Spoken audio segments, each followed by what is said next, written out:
Daniel was. Oh, should I ignore this call? Nah. Let me see. Hey Ben, how's it going? Hey, good. How you doing, mate? Long time no see. So I was thinking, we should really get together and do that podcast again.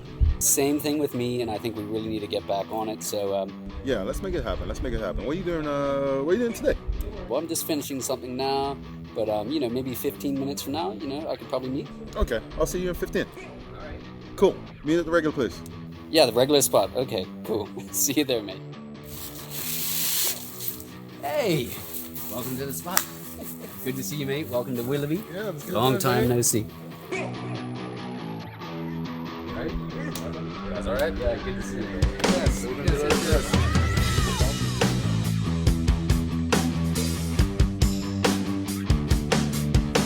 Welcome back to Keys to the Rock, episode 3 or 4, depending on How you like to count. Yes, how you like to count. Mathew Gerardo. I'm the Vice President at Joshua Bates Trading Bermuda, and I will be the next guest on the Keys to the Rock podcast, and stay tuned for more.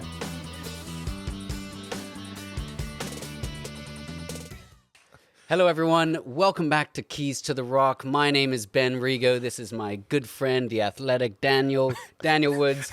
Wonderful to see you. It has been a long time, and I feel like we said this previously before. Yeah, we've had a lot of life going on recently. Both of us doing great things individually, our entire team doing great things individually.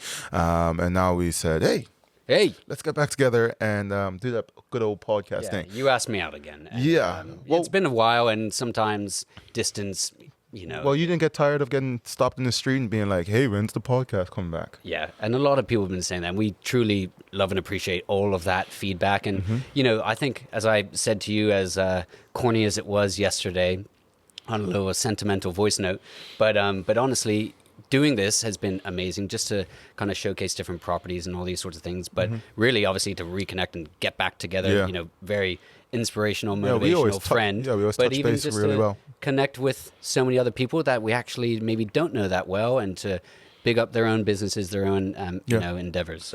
So No, fantastic stuff. And I couldn't agree more. And I'm happy we're getting it back rolling. We're going to keep this consistent now. I know we've said that before, but Yep. we're on it. And with that said, let's get right into the podcast. So I think this is where we usually start with, have you seen some of the previous episodes? We have Miss Tika Gilbert. We have an episode from her. We have Mr. Robert Richardson, Compound Property Group. He's awesome.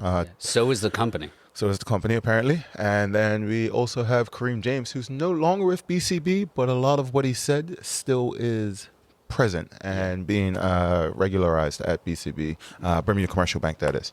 So go check the previous episodes from this season. And while you're there, just scroll down YouTube. All of the information sort of remains the same in terms of the professional services and different stakeholders related to real estate. So it's one of those things where the information may get regularly updated, but for the most part, the key principles remain the same. And when you're talking about the law and the banks and et cetera, et cetera. So yeah, but anyway, Ben, we're at a lovely property here. Can you just tell me about it? Yeah, so we are at Willoughby, guys, and this is one of the most iconic properties, I think, in Bermuda. Very recognizable, beautiful home that the owners have totally renovated in recent years. you can see. Taking a walk through this house, I mean, literally, I say the word perfect because I'm not, honestly, not even kidding you. I've seen it. Before listing it, every single window was changed, like all kitchens, but the kitchen, the bathrooms have been renovated. The pool was redone. There was a new garage built, driveway. I mean, I'm not even joking. Like everything it is pristine.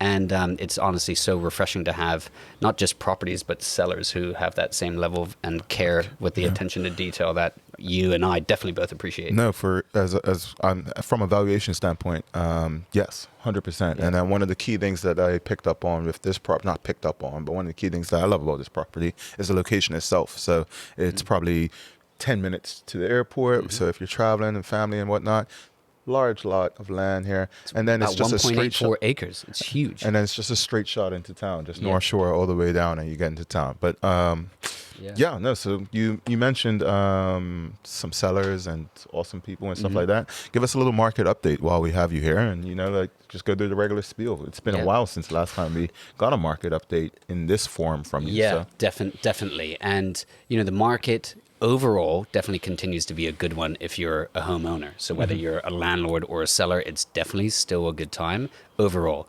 Definitely, though, we are going into a slower period. We're kind of in that now. As we get to Cup Match, I mean, certainly August, majority of people are not necessarily, especially when you're looking for family style properties, a lot of people travel, they're kind of gearing up for their kids to go back to school in September. So that's kind of the most busy time for thinking about those things and not necessarily buying real estate, similar to December when it's holiday season, people are traveling and just switch off of that mood. And, you're thinking about buying, the flavor of the month, a lovely gift as opposed to property. So with all that, we are in a more quiet time, but I say a more quiet time in one of the more busy times that we've had over recent years, and still inventory's low. For sale, there's I think 237 listings currently, 74, 69, 69 rentals, and for example, on the rental side, at any one time, it used to be about 200, and that's from a studio to a big house, everything across the board. So 69 is very low. A lot of contributing factors to that. So I've been told, or not told, but so I've experienced myself in conversations. Yeah, and there was a couple months ago, we dipped down into the 40s.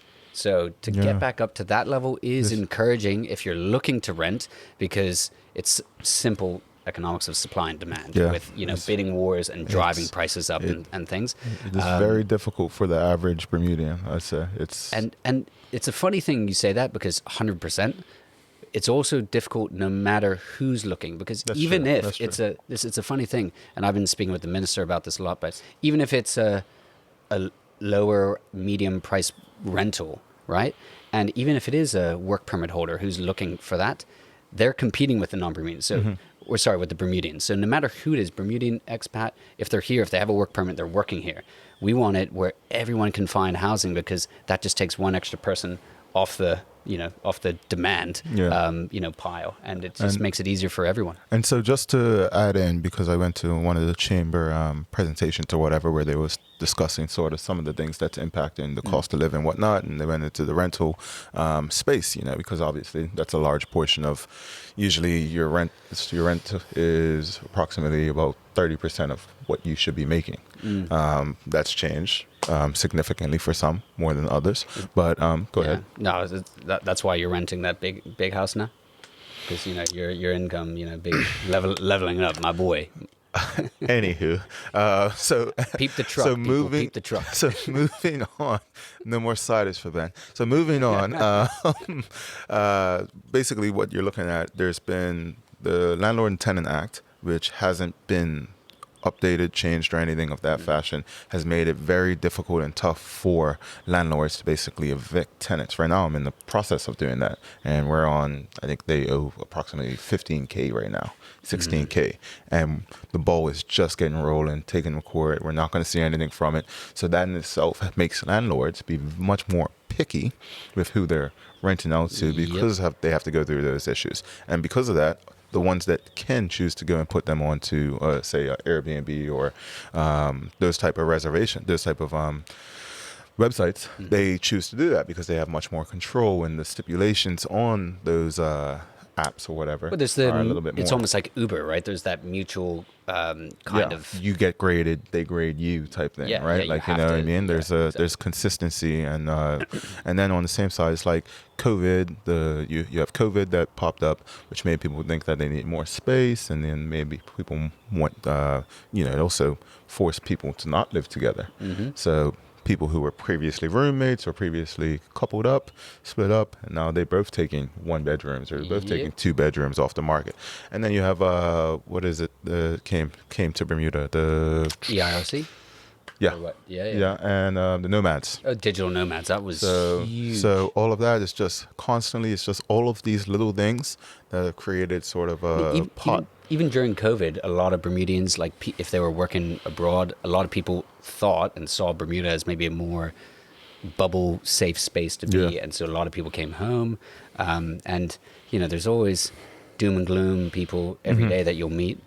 I know you and I definitely aren't those kind of people. We're always glass half full. And I see and know people, not just Bermudians coming home, but workers coming to the island. I mean, there's a lot of demand, and it's a lot of no matter activity. you look around the world, my goodness, see what's going on around the world.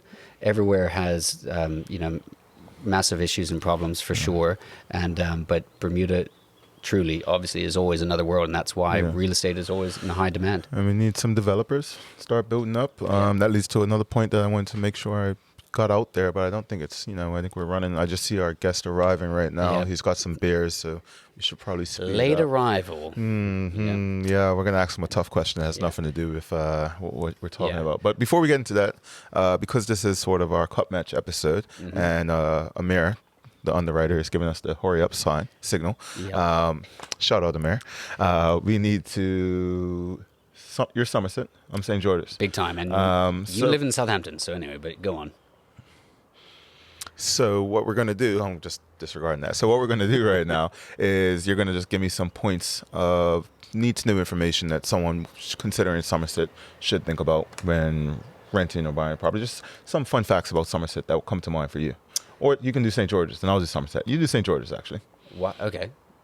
Okay, Go, sure. go. So what I would say about St. George's, I mean, okay, cricket aside, but obviously, but no, seriously. We just won 50 over the league. Yeah, But, but go ahead. the town is amazing. I think that it's a huge kind of revitalization going there. When you're there, it's a lot more energy. There's things going on. Obviously, I think St. Regis and the guests there have something to do with it.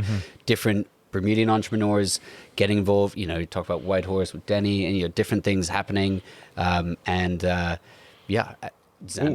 Dill and Moongate Brewery. doing Moongate Brewery, which is opening soon. I can add something too. I hear there's a partnership with a U.S.-based college and the bio station. Yep. So that will now bring some Is that more University of vibrance. Louisville? Arizona. Arizona, yeah. I wasn't going to say it. I Yeah, wasn't sure yeah. how confirmed it was. But No, yeah. that's been confirmed for a while. Okay, I'm sorry. Yeah. I'm sorry. But anyway, on to the Somerset. Somerset, I'm going to go with more of doom and gloom.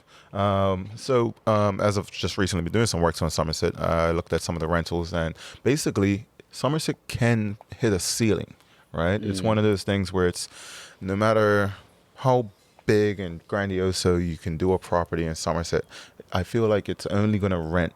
The rental value can only go so high. And correct me if I'm wrong. I mean, It's you might true. say, and that's probably the same. That's not probably. That's the same for the sales. Outside of maybe Rec Road, I'll say, you're going to be looking at sort of, be wary of how much money and how much you put into a property in Yeah. Somerset, unless that's going to be your lifelong family home and whatnot. Because at a certain point, you're just building it up, and Yeah. the value is just going to it's going to hit a ceiling. I was talking to someone, you would know him well, a friend of ours, and he's looking to buy a property, his first property, but he would want to rent it out for a few years first. And so he was looking at this property in Somerset, and it's amazing. But he was like, okay, so he's not going for the property in the end, but nonetheless, if he ultimately wants to move into it one day, which that was his intention, then it definitely makes sense. But if Yeah. you're looking for investment properties, Yes, then I would, on either side of the island, it's tough. it's more tough because investment properties, for the most part, the tenants, for the most part, might be foreign, work permit holder workers for the most part, honestly. But even if they're Bermudian or anything, people, location is so key always, and that location The aspect convenience. means convenience to town. Plays That's a what bigger people part, care about.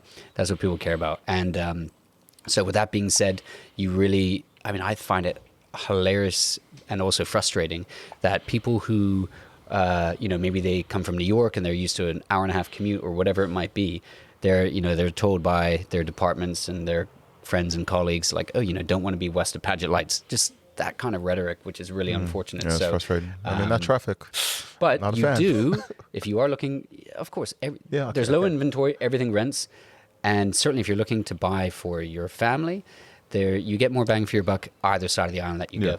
So that's important. No, for sure. And St. George is going to win the cup this year. So moving on, as our guest is We'll looking see. impatient, we're going to get him up over here. Our guest for this episode is Mr. Mathew Gerardo. Big Spurs fan, my boy. Yes.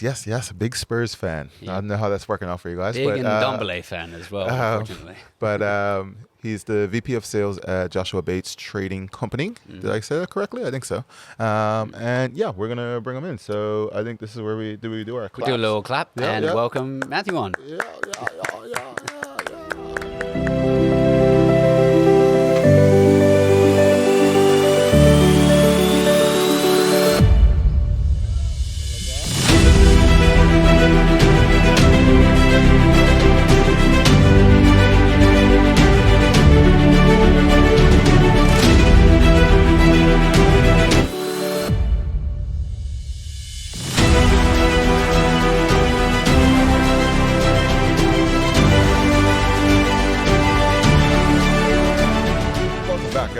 to Keys to Rock, episode 3 or 4, depending on how you count. Of season 2. Of season 2. Yeah, we have an entire season 1. If you haven't checked it out, go check it out. And a huge shout out to our sponsors. Without them, this would not be possible. We have One Communications, we have Greenlight Energy, we have Hamilton Legal, we have Compound Property Group. We'll get into that. And we also have the great Rigo Salva's International Realty Limited. Yeah. Did I get it right? Basically. Did I get it right? Limited isn't there, but anyway, yes. It's a mouthful. Happy Anyway. to be here, but even more happy to be here is someone else who you're going to introduce now. Oh, Mathew Gerardo from Bates Limited. Is it the Limited? It is Joshua Bates Trading Limited, yes. Okay. As they say, call us what you want, just call us. Yeah. That's That's this guy. That's the first good joke of the day.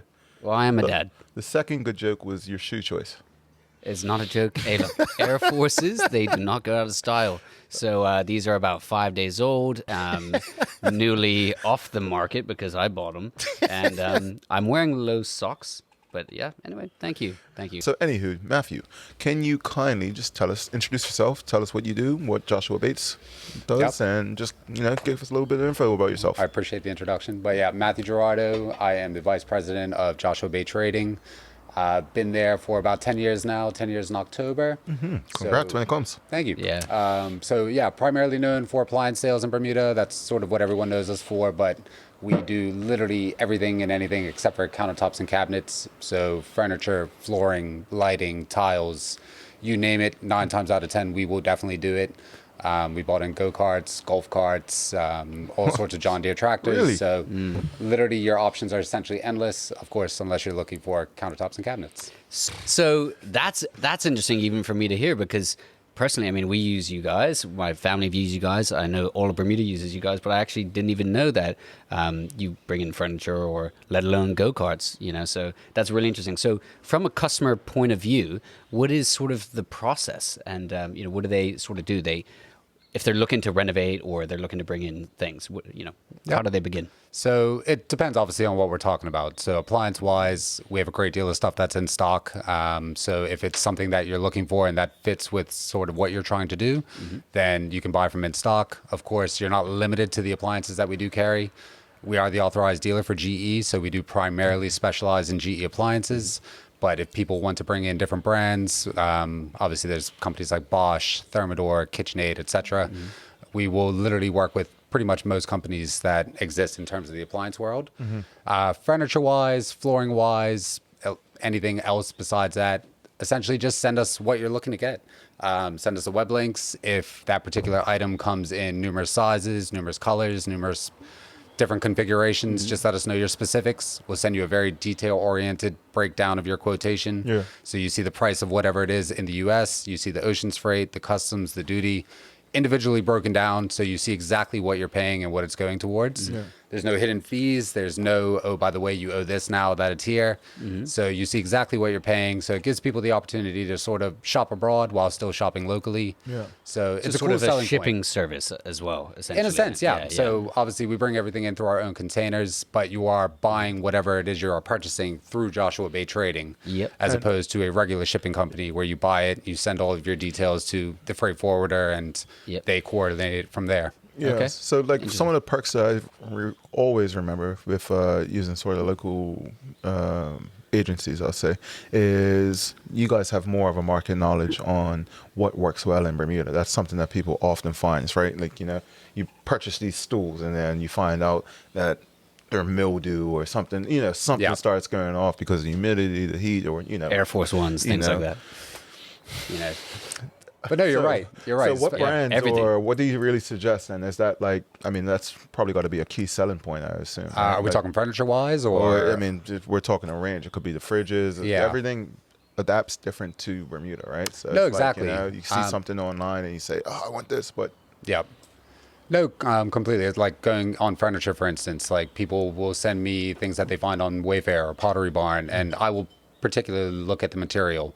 So if it tells me it's manufactured wood or pressed wood, I know realistically it's probably not going to hold up very well in Bermuda, give or take maybe 2 to 3 years. Yeah. So the most you can do is just be transparent with whoever the consumer is. And if that's still what they want to do, then by all means, more than welcome to bring it in for you. But we will sort of guide you in the right direction. Say, okay, well, this is manufactured wood. Here's a like model from this particular brand, and that is solid wood. That's going to hold up a lot better in Bermuda. I find that is so important in terms of outdoor furniture in Bermuda, and like it's unfortunate, but just with our climate and everything like that, humidity, salt, all of that. But that you really, unfortunately, it's very expensive to buy quality, but you need that for outdoor. Yep. So that brings me to another question too, right? So I mean, it's a twofold question, and Ben's gonna be mad because I'm stealing questions. But anywho, shelf life for like say outdoor furniture, or shelf life for some of these appliances like the washers, the dryers, the GE stuff. And then the second part of the question, I guess, is where do you guys play a part in terms of the maintenance, or is it just simply sort of warranty, or? Well, I mean, in terms of outdoor furniture, there's not too much we can do in terms of Yeah. maintenance. I do try to steer people towards a particular brand called Seaside Casual, made from a material called polywood or Enviro wood, depending on whatever manufacturer's website you're looking at. But if you've ever been to Bates, you'll notice our parking lot area is almost like a desert in a sense. It's just sand. It's not it's not the nicest area. We've had a particular Seaside Casual outdoor set for about 7 years now. It has held up beautifully. It's just been sitting out there? Challenge you. Yeah, exactly. Oh, okay. I would challenge you to find a lick of rust or even a blemish on it. It's extremely good quality. Now, the price point does reflect that, and that's sort of where you have to be realistic with the consumer. They're looking at a complete outdoor set from Wayfair, for instance, and it's $1,200. That same like set from Seaside Casual is about $3,500. Yeah. Now, That are you was going my to buy that biggest wake-up. particular set every 3 years, or do you want to just get this set that's going to last you 20? Yeah, that's been a big wake up call for me. With my, I've been a cheapskate. I'll be the first person to admit it. Looking at some Financially responsible. Yeah. yeah, but looking at some of the outdoor furniture, and I like walk up and I say, "Is this for the entire set or just the chair?" Like, you know, Exactly. You don't know. Because sometimes it's pretty crazy. But but like you said, like it's value for money, right? Bang for buck. And if you're gonna have this furniture, and we got some nice furniture right here that we're looking at, you know, if this furniture is going to basically be a staple for, I don't know, 10 to 15 years, then you're going to get your value for money. Yeah, So it's an investment, right? So if you want a cheap investment with little return in terms of lifetime, then you will get what you pay for. it's like a good pair of jeans. Exactly. Like a good pair of jeans. Or Air shoes. Force One. Or Or shoes. Air Force- or Air But Force so Ones. further to that, and I have to wear these every episode now. Clearly, Obviously. we'll see the lifespan of them. Actually, You'll have to. Okay. anyway. never So, but further to that, in terms of sort of longevity and the lifespan of things, when we're talking, I guess primarily what a lot of people associate you guys with is our appliances. Like, you know, is a Wolf oven actually that much better and will last a lot longer than I don't know, GE or something like that? Like, what really is the best bang for your buck in your opinion? It depends on what you're looking for and what's important to you at the time. So, for instance, like we'll use Wolf as an example. Yeah. We're no longer the authorized dealer for Wolf. So we have Damn alternative Wolves. models. Yeah, Damn we have alternative Wolves. models. Monogram, Heston do similar concepts in terms of high-end 36-inch, 42-inch, 48-inch in terms of stoves and refrigeration. And primary differences that like catch people's eye is normally the grade of stainless steel. So you can tell a good grade of stainless steel. If you try to stick a magnet to it and it sticks, it's not good. It has more metal in it than stainless steel. So it's got more metal alloy. And We all learned something Get today. your magnets. We all learned something Walk today. around Bates. no, seriously, Yeah, that's how I'm going to negotiate. Yeah. no, seriously though, and you'll see stainless steel tarnish pretty quickly, especially in Bermuda. Yeah. Especially if you live by the water, you keep your windows open. You're gonna get That was going to be my constant next salt question. spray. Yeah. Now, of course, if a magnet does stick to your fridge, for instance, it doesn't mean it's terrible. It doesn't mean it's the end of the world. It's just something that you have to put a little bit of upkeep into. Just means that you want to hang your kids' photos on the fridge. Yeah, exactly. You know? Yeah, so you're Right, going to want Dan? to wipe it down. You're going to want to give it a clean every now and then. And if you don't, then yeah, you're going to see rust marks in about a year to Yeah. 2 years. So Okay. if you neglect it, like anything, it will start to fall apart. Yeah. And so, and I'm switching gears a bit, but mainly because you mentioned it. We talked about energy, and I could not help but obviously read one of the big point pieces in the paper today was about the rate increase for Belco. Oh my goodness. So Yeah. it said, what is it, 8 for the first year, and then it's going to go up to basically be 14 within the next 12 months.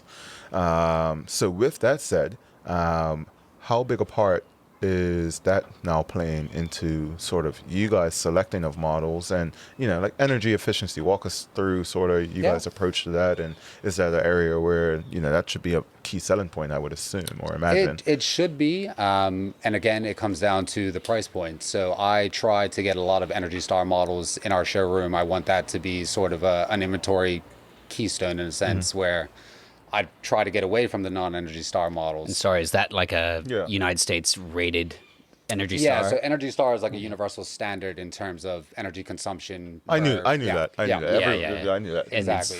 And and it's weird and it's because the like universe something as well. that was Energy Star maybe 5 years ago may not be considered Energy Star today. That standard is constantly getting better. So I do try to keep Energy Star, but of course, the startup price is more expensive for Energy Star units. Yep. For example, in our showroom, I have a 30-inch top freezer fridge in Energy Star, and I have the exact same unit without Energy Star, and there's a $300 price difference. And people will literally gravitate,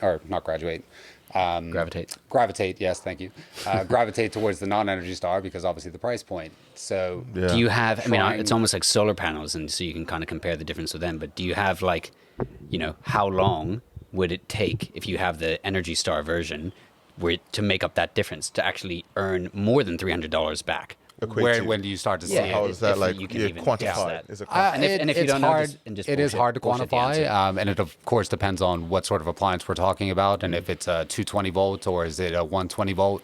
So you know what that is, right? Yeah, I know volts.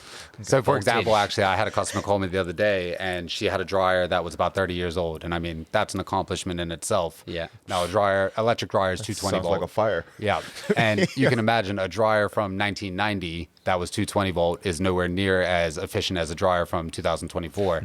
So she called me literally to tell me that her Belco bill dropped down by about $50 a month just by changing her dryer. So, and that's just one example, exactly. Size, so when you get into refrigeration or washers, Energy Star isn't just electricity, it's also water consumption. It's a lot of different things. So it is hard to quantify, especially if you're only changing one item out at a time. It can be difficult. So, and I'm just listening to you as you talk, and we have questions, but we don't really go by them. But as you're talking, you just mentioned the dryer. So a big thing that I'm always, I think my mom brought it up, something, but ventilation. So how does that, because now they're creating dryers basically without a ventilation system, right? So where would you stand, or what would your sort of position be, I guess, on the vented versus non-vented? Yeah, and then even if it is vented, how does the maintenance or whatever is required? And this is, a personal question, but I'm hoping that there's people on the other side of the screen that we all dry our clothes, Daniel. So yeah, it counts. You're gonna. Too easy. Go ahead. To answer that, so if you ever have the opportunity to vent and it's not an extreme venting run, in a sense, then I always tell people get a vented dryer. The startup cost in general is significantly cheaper than what's called a condensing dryer or a ventless dryer. And when you go with a ventless dryer, you're sort of redefining your idea of dry, as weird as that sounds. And you may have to run it maybe once or twice to get it to that dry that you're used to, because it's not actually. How do I say this? So when you're drying clothes, it does rely on air ventilation. It's taking that moist, damp air out, and it's pushing it outside the house. Now, a condensing dryer will actually compress that heat into a liquid form, and it will drain down into the same drain as your washing machine would drain into, for instance. Okay. Now, airflow will obviously be better for a drying cycle, whereas that technology that's involved with compressing that heat, pushing it out into a liquid form, does take a little bit more time. It does take a little bit more energy as well. Yep. So those are things to think about. Now, condos like the Dundonald buildings, for instance, where you don't have the opportunity to vent it, always go with the condensing dryer. Don't go with those vent kit that you can find at like an SAL or a Gorms. Yep. Because not only are you basically pushing they might be future sponsors. You gotta dial I'm out on all of that, mate. I'm not bad mouthing them, but a lot of people will go with a vented dryer, and there's like this vent kit that just goes into this bucket that has water in it. Yeah. So you're basically pushing It's all not that sustainable moist in a heat sense, air right? into your home. So, and a lot of times as well, there's a lot of microfibers. There's a lot of different chemicals that are coming off your clothes, especially if you're using dryer sheets. So if you have that going into that bucket that's actually exposed in your home, you're putting a lot of different chemicals into the air. Jeez. So that's something you don't want to do, especially if you have children, you have a lot of pets. people keep dryers near their kitchen. And that's fine if it's vented or externally. in the kitchen. But if you have it into this sort of bucket system that a lot of people have in Bermuda, I've seen it everywhere. You are just It's that popular. pouring moisture into your house and a lot of different chemicals coming off your detergents, your fabric softeners, your You guys heard it here dryer first. sheets. Hey. You Yeah. heard it here first from Matt Gerardo of Bates. All right. So- don't shop at. No, I'm just- I'm not saying that shop at Gorham's I'm RCL. don't But stop from naming what it them. sounds Stop what it naming sounds them. like, it's Jeez. almost like when you buy an iPhone or whether you buy an appliance, they want it to break. They want it to have issues because they want you to buy another one. I'm joking, Yeah. but I'm joking. But when they, I'm joking. But of course, everything needs maintenance, right? Yeah. So And what does preventative maintenance look like for some of these appliances? yeah, stuff and like are that? there certain brands that where you have more people who are here to service things for parts and things than others? Yeah, because that's always a tricky one, right? Like it's similar to a car or something like that, right? Like, you buy this model car, who's going to be the person, the company. 'cause, we're on the island. No, exactly.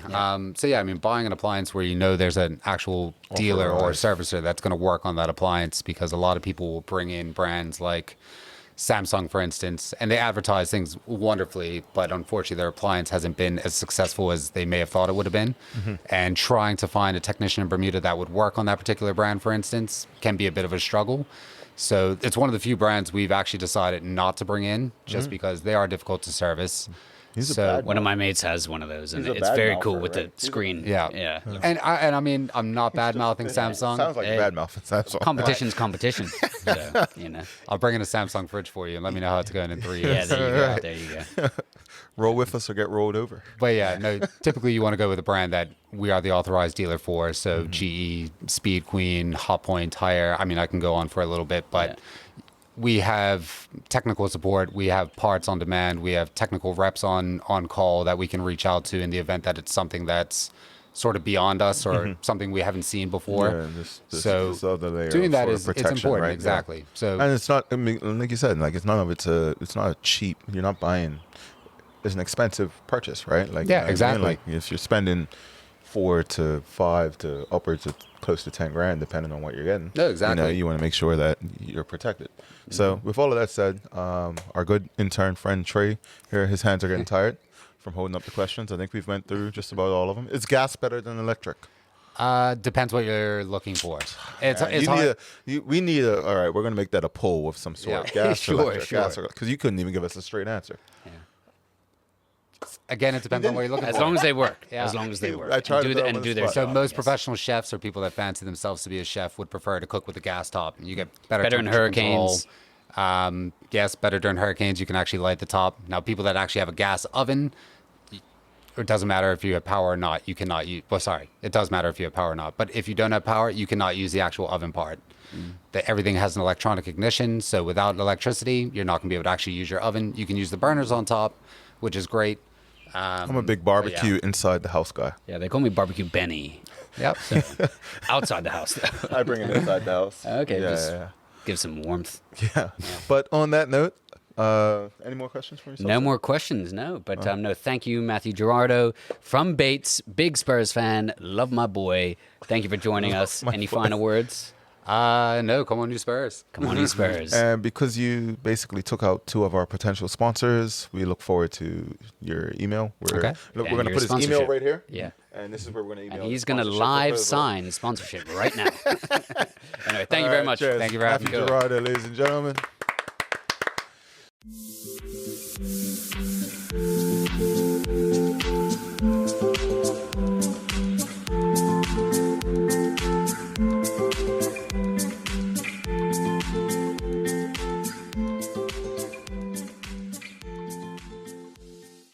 Welcome back, guys. Thank you again so very much to Mathew Gerardo from Bates. He provided some really important and insightful information because everyone has a fridge for the most part, and we all need one. We all need our clothes dry. We all need our clothes washed. Right, Dan? Right. Absolutely correct. That was put me on the spot there. But no, yeah, it was awesome to speak with Gerardo. Very knowledgeable. You can see that he can go into much more detail. And, at some point assume that we will probably have him back on in the near future, especially once he becomes a sponsor. Exactly. So I mean, he's been there for almost 10 years. So yeah. you know. Speaking of sponsors, I want to give a huge shout out to our sponsors. So that's OneCom, that's Greenlight Energy, that is Hamilton Legal, and that is Rigo Sotheby's and Compound Bermuda. So before we get into that, Rigo Sotheby's International Realty, not limited, International Realty, just celebrated 75 years, which is a huge, huge accomplishment for just generally 75 years of business.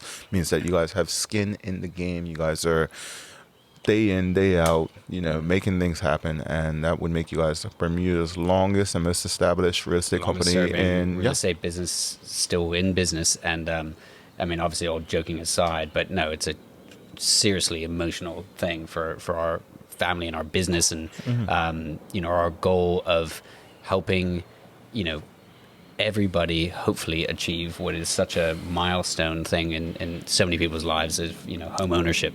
And yeah, I mean, it's one of the most touching things that I go through in my day-to-day is sometimes meeting people who knew my grandfather, and like how much of a, you know, a gentleman and a hardworking guy who gave so many people so many opportunities. And so, you know, just trying to carry on that legacy. Sometimes third generation is always a challenging one. And yeah, they say you guys are the one that screw up. They do say that, but you know, tough love, hard work ethic, and just trying to innovate. And you know, No, I love it. You're doing fantastic. So Keep 25 more years and 100 years. Mic drop, retire. I might get invited to the 100-year party. Didn't make the cut for the 75th because we stopped the podcast. Anyway, moving on. But anyway, but further to that, I mean, you know, you've been doing some incredible things. It's kind of nice in a way that we've had a little bit of a delay in getting back to the seats, to the stools. Yes, to the stools. Two buys, two stools. Two stools. Yeah. You know, talk about Compound. So yeah, so no, over the last probably, I'll say about 18 months, we've been very, very busy, myself and Robert Richardson, who was a previous partner, and we've officially launched it and put it out into the public space. The way I put it is, it's no putting it back in the cage now. We've handed in notice, we've done XYZ, and we've put it out into Bermuda. It's been very, very well received. A lot of people didn't know exactly what we did. Now they are a little bit more familiar. Like and follow. Maybe put a little link. We haven't done that yet today. Yeah. And put it there, please. They've been asking questions, and business has been building fantastic. So what do you do? So I do project management and valuation and appraisals. Robert does quantity surveying and construction management. So he's more construction, I'm more real estate. We team together, we work really well. And what we've been working on more recently is a lot of redevelopment proposals, redevelopment projects, and then we've been managing some projects. So we're very excited to have launched, and appreciate all the support we've gotten from you and Amir and the entire team thus Your far. social media manager is absolutely killing it, so shout out to him as well. He's live on set too. He's all right. We're not going to gas him up too much. But no, before that said, I know this is probably one of our longer episodes, but it's just so much to catch up on since we've had our hiatus. And so with that, I think we will move to the small business shout out. And on the flip side, we're not going to actually do business. I'm going to do a charitable organization that was brought to our attention actually by our great friend Mathew Gerardo, who has just joined us on the podcast, and it is called Sleep in Heavenly Peace. And basically what they do, and they did it outside of Bates themselves, outside of the storeroom themselves, they build physical beds, and the idea is basically on the premise that no child or person should be sleeping without a bed. So they build and they fix up these bunk beds and single beds, and they build them and give them to people in need. And it's an awesome initiative, and I'm glad to have found out about this today. I've seen it before, but I didn't know exactly what it entailed, and so I've gotten a little bit more information before.